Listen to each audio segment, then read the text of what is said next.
Friends, இன்னைக்கு நம்ம Kanyakumari style நவர மீன் குழம்பு பண்ண போறோம். அதுவும் நம்மளோட பாரம்பரியமான முறையில மண்பானையில மீன் குழம்பு பண்ண போறோம். மோஸ்டா மண்பானையில பண்ணக்கூடிய மீன் குழம்புலாம் ரொம்பவே சுவையா இருக்குங்க. வாங்க இது எப்படி பண்ணலாம்னு பார்க்கலாம். இந்த மீன் குழம்பு பண்றதுக்கு நான் ஒரு 3 நவர மீனை நல்லா கிளீனா வாஷ் பண்ணி கட் பண்ணி எடுத்து வச்சிருக்கேன். நீங்களும் இதே மாதிரி கிளீனா வாஷ் பண்ணி கட் பண்ணி எடுத்து வச்சுக்கோங்க. அப்புறம் 2 டேபிள் ஸ்பூன் மல்லித்தூள், கொஞ்சமா தேங்காய், 3 டேபிள் ஸ்பூன் மிளகாய் தூள், அப்புறம் கொஞ்சம் புளியான தண்ணியில கரைச்சி எடுத்து வச்சிருக்கேன். அப்புறம் ஒரு 4-5 சின்ன வெங்காயம், கொஞ்சமா ஜீரகம், கொஞ்சமா கடுகு, கொஞ்சம் பெப்பர், அப்புறம் கொஞ்சம் உப்பு, மஞ்சள் தூள். இவ்வளவு தாங்க இது பண்றதுக்கு தேவையான பொருள்.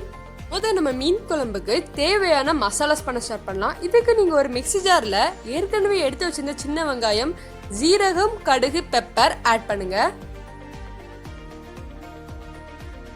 அப்புறம் கொஞ்சமா தேங்காய் ஆட் பண்ணுங்க. அப்புறமா 2 டேபிள் ஸ்பூன் மல்லித்தூள்,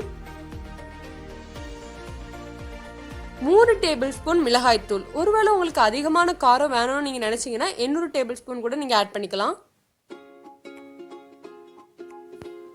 இனி இதை நம்ம கிரைண்ட் பண்ண ஸ்டார்ட் பண்ணலாம். அதுக்கு கொஞ்சமா தண்ணி ஊற்றி நல்லா கிரைண்ட் பண்ணிக்கோங்க. நம்ம போட்டிருக்க தேங்காய் எல்லாம் கிரைண்ட் ஆகணும். அது வரைக்கும் நீங்க நல்லா கிரைண்ட் பண்ணி ஒரு ஸ்மூத்தான பேஸ்டா இதே மாதிரி கிரைண்ட் பண்ணி எடுத்து வச்சுக்கோங்க. நம்ம குக் பண்றதுக்கு முன்னாடி ஒரு பாத்திரத்துல நம்ம எடுத்து வச்சிருந்த நவர மீன், கொஞ்சமா கறி லீவ்ஸ், அப்புறம் கெட்டியா கரைச்சி வச்சிருந்த புளிக்கரைசலையும் இதுல ஆட் பண்ணிக்கோங்க. இதை டைரக்டா மண்பானையில ஆட் பண்ணி அதுல கொஞ்சமா தண்ணி ஊற்றி அடுப்புல வச்சிருங்க. இனி அதுல நம்ம ஏற்கனவே கிரைண்ட் பண்ணி வச்சிருந்த மசாலாஸை ஆட் பண்ணுங்க. மீன் குழம்பு ரொம்ப தண்ணியா வேண்டாம், எனக்கு கெட்டியா தான் வேணும் அப்படின்னு நினைக்கிறவங்க சோறு வடிச்சு வச்சிருந்த கஞ்சி தண்ணியில கொஞ்சமா ஆட் பண்ணிக்கோங்க. நல்லா கெட்டியா வரும். நவர மீன் ரொம்ப சாஃப்டா இருக்கனால ஸ்பூனை வச்சு மிக்ஸ் பண்ணா உதிர ஆரம்பிச்சிடும். அதனால இதே மாதிரி ஒரு துணியை வச்சு நல்லா மிக்ஸ் பண்ணி விடுங்க.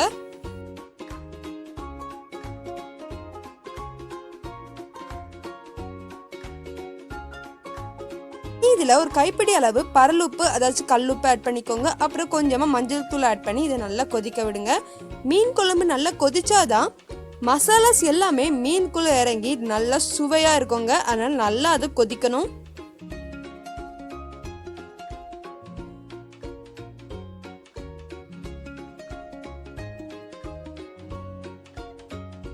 அடிக்கடி நீங்க துணியை வச்சு இதே மாதிரி மிக்ஸ் பண்ணி விட்டுட்டே இருங்க.